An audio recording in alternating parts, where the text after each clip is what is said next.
Então, agora com os ânimos um pouco mais acalmados, um pouco mais de calma, eu vou tecer melhor, sugerindo fazer, na verdade, um IGTV ao invés de postar nos stories, sobre o que eu postei nos stories para quem não viu.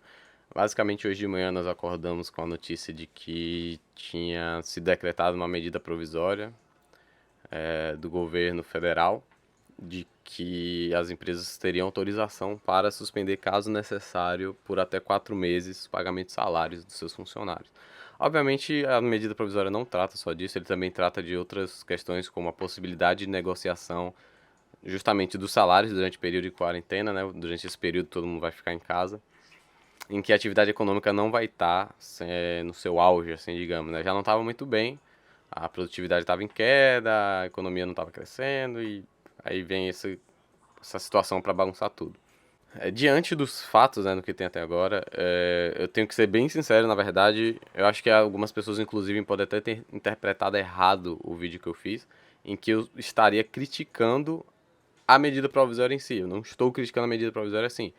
Eu acho que sim, as empresas devem ter um pouco mais de liberdade para poder lidar com essa situação, até porque as pessoas que trabalham, né, elas precisam do emprego e sem a empresa, se a empresa deixar de existir, o emprego também não existe mais.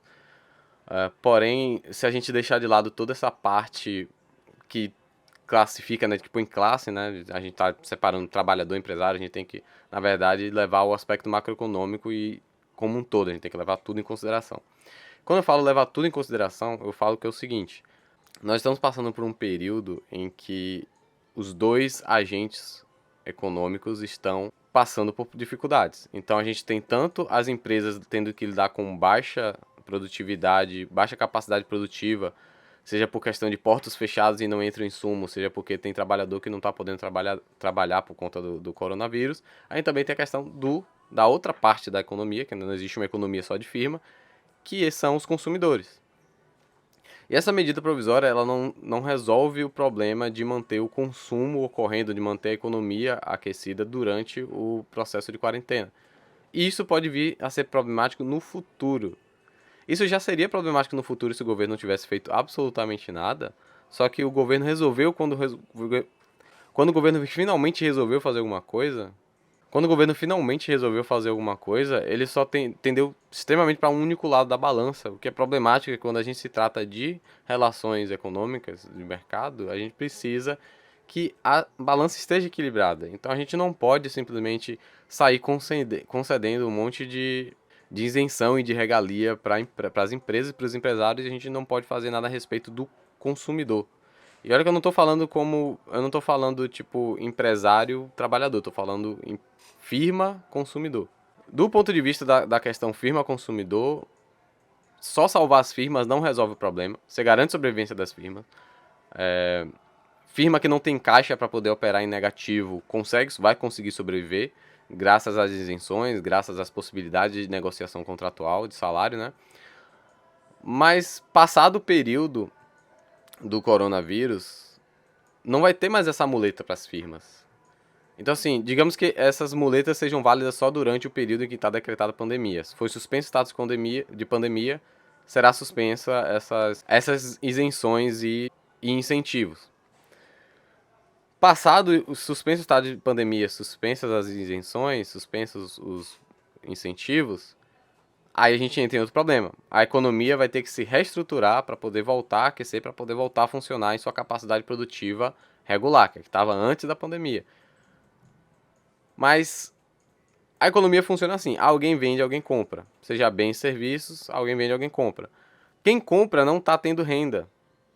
Esses 2, 3, 4 meses, não sei quanto tempo que isso vai durar, e nem se sabe quanto tempo que isso vai rolar essa renegociação, né? Vai durar a suspensão dos contratos de quem for negociar.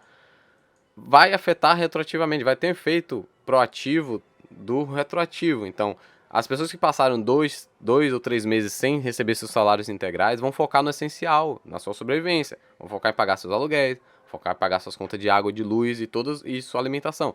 São as coisas essenciais para a sobrevivência. Então tem setores que vão ser muito mais afetados do que outros aqui. Por exemplo, obviamente o setor do ramo alimentício não vai ser tão afetado que a gente precisa comprar comida. Mas outros setores que não são tão essenciais para a economia, como por exemplo o setor automotivo, que é bem forte, principalmente aqui no Nordeste, que a gente tem a fábrica da Jeep, a fábrica da Ford aqui em Camaçari. Os setores, todos os setores ligados à indústria cultural, cinemas, música, tudo relacionado à cultura e lazer em geral, que não são considerados essenciais, vão sofrer um embate muito forte. E até mesmo os setores produtivos essenciais também vão sofrer um baque forte, porque as pessoas não vão consumir na mesma quantidade que elas consumiam antes, porque em momentos de crise, de escassez, as pessoas tendem a se tornar muito mais racionais nas suas escolhas. Então se a gente comprava, por exemplo, churrasco, o churrasco não é essencial, a gente vai passar a consumir menos carne, vai começar a comprar carne mais barata e por aí vai. Então o tipo de consumo vai, além de ser reduzido, o tipo de consumo vai ser alterado. E é por isso que a gente precisa de medidas que tentem, de alguma forma, manter o consumo nos níveis mais altos possíveis em relação ao que se espera durante o período de recessão. Temos algumas alternativas. O governo, por exemplo, já anunciou que vai ampliar a quantidade de pessoas que se enquadram para o programa de Bolsa Família. Aumentou também o valor do Bolsa Família, adiantou 13º para aposentados e vai adiantar 13º para aposentados e pensionistas. Também criou uma bolsa, se não me engano, para trabalhadores informais. Então tem mecanismos sim que estão sendo criados, mas que são mecanismos paliativos e que não atendem a toda a parcela trabalhadora do Brasil, toda a parcela consumidora do Brasil. Então a gente precisa urgentemente de, por exemplo, medidas que são relativamente simples, como liberar o saldo, diminuir o pré-requisito para acessar o saldo do PIS para trabalhadores, que é de, se não me engano, 4 a 5 anos com carteira assinada para 3 ou 2. Permitir o acesso ao FGTS de uma parte da população. Por exemplo, eu e muitas outras pessoas, por exemplo, têm dinheiro no FGTS que não é acessível. Poderia se tornar acessível como uma medida emergencial. Enfim, a minha crítica é, se nada for feito para equilibrar a balança, para que o consumo possa acompanhar a produção, quando a produção precisar da liquidez, a gente vai estender a recessão para provavelmente até o próximo semestre, independente ou não da situação do coronavírus melhorar.